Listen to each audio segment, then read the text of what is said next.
Kondisi H+1 banjir bandang yang menimpa dua kecamatan di wilayah Bogor, yakni Kecamatan Lewiliang dan Kecamatan Pamijahan, Kabupaten Bogor pada 24 Juni 2022. Berdasarkan informasi terkini, BPBD Kabupaten Bogor menyampaikan, pasalnya curah hujan akan terus bertambah dan masyarakat diminta untuk selalu waspada, khawatir adanya banjir susulan. Selain itu, beberapa akses jalan yang tertimbun longsor dan terputus sudah mulai dievakuasi, sementara untuk pendistribusian bantuan logistik terpaksa harus berjalan kaki melalui jalan setapak terdekat dan melalui sungai dengan titik yang lemah. Assalamualaikum warahmatullahi wabarakatuh. Kami masyarakat lingkungan Kampung Tanjung Sari 2, RW 12, RW RT 1, termasuk Pasir Eri, Lembur Tonggo, semuanya sangat membutuhkan bantuan, apa itu logistik, kebutuhan sembako sehari-hari, karena terputus akses untuk belanja. Oleh karena itu, kami masyarakat di sini sangat membutuhkan uluran tangan daripada semua pihak yang peduli terhadap musibah ini, karena musibah ini dianggap sangat paling berat lah bagi kami.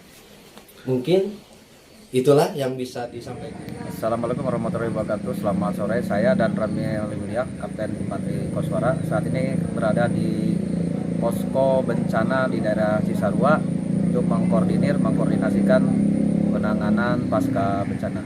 Nah, untuk kronologi kejadiannya, ini diakibatkan curah hujan yang cukup tinggi di wilayah Bogor Barat, khususnya di wilayah Lewiliang, yang mengguyur sekitar dari pukul 5 sore sampai menjelang malam hari atau pergantian malam itu masih mengguyur. Nah, kami baru itu masih bertugas di Cibinong, mendapatkan informasi langsung ke wilayah. Nah, akibatnya karena di atas ini pohon sudah mulai banyak penebangan liar, sehingga mengakibatkan tidak dapat tertahan di atas air ini, maka menggerus semua tanaman yang di atas masuk ke aliran sungai, membuat jembatan yang mengalir di daerah Cisarua tersumbat di daerah jembatan Cisarua, sehingga air meluap ke perkampungan. Baik, dari tim asesmen seperti yang diperintahkan dari kemarin, H+1 ini kita mendata kerugian material dan personil. Untuk klarifikasi kerugian personil terutama yang kemarin beredar bahwa itu terjadi orang tertimbun di longsoran di sekitar Cisarua, ternyata itu bukan tertimbun tapi dia hanyut terbawa air, kemudian diketemukan di daerah Cisadane, Tangerang. Kemudian, dan untuk klarifikasi, itu bukan warga dari Cisarua tapi warganya dari Cemplang, yang kebetulan pada saat kejadian beliau sedang bertamu ke daerah sini. Kemudian untuk estimasi untuk jumlah keluarga kakak di sini seluruhnya tuh 171 kakak yang baru terdaftar. Kemudian yang terkena dampak itu sekitar 161 yang rusak berat sampai hanyut, itu 10 kakak, yang lainnya rusak ringan dan terdampak. Nah, untuk kejadian ini Pak, ini menimpa ke berapa desa atau berapa kecamatan Pak, bisa dijelaskan?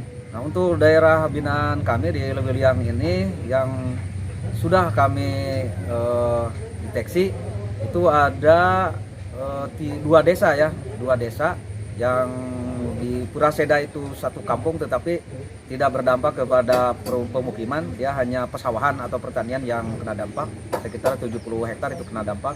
Kemudian ada kampung Cisarua, itu ada 3 RW, yang parah itu 2 RW di 2 RW. Nah, yang satu lagi yang saat ini sedang diidentifikasi oleh para tim, yaitu yang masih terisolir di daerah Tanjung Sari, karena jembatan darurat yang menuju ke Kampung Tanjung Sari itu terhanyut air, sehingga warga masih terisolir sekitar 50 kakak. Begitu tim tadi asesmen mendatangi lokasi, melaporkan pada kami ke posko. Di sana memang masyarakat sudah mulai merangkak bergerak untuk mencari makanan karena tidak ada akses untuk keluar dari itu, maka kita yang merapatkan. Jadi tadinya posko logistik hanya 1 titik, sekarang kita kirim menjadi 2 titik, didekatkan ke Tanjung Sari.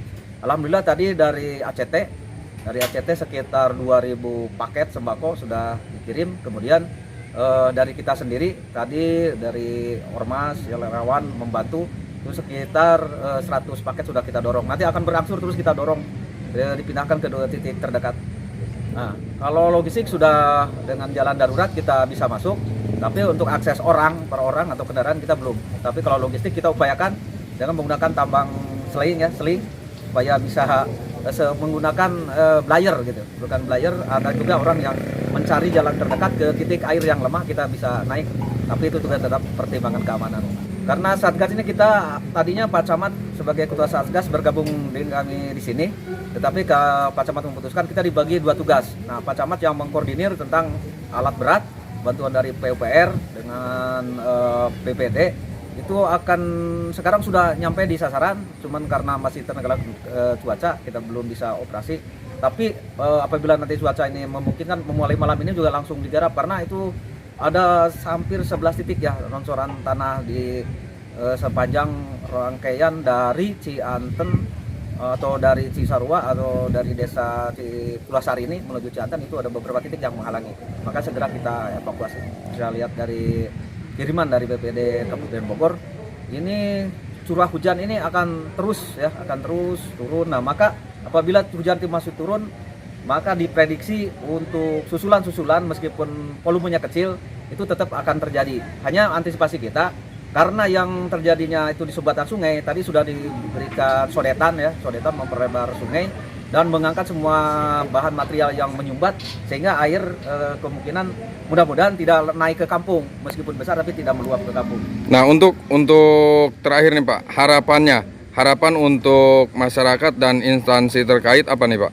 Nah, harapan yang pertama, masyarakat ikuti larangan dan keharusan ya, di mana pada saat kejadian tidak usah panik, tapi tidak mendekat ke area-area yang sudah kita tandai daerah bahaya. Nah, kemudian untuk aparat juga ini memang kita sudah tadi belum terkoordinir, tapi tadi sudah kita bagi tugas. Nah, harapan ini segera bisa diselesaikan, terutama yang sangat parah ya, korban-korban yang sangat parah bisa segera dievakuasi. Dari Kabupaten Bogor, LRTV Jajang Nurjaman melaporkan.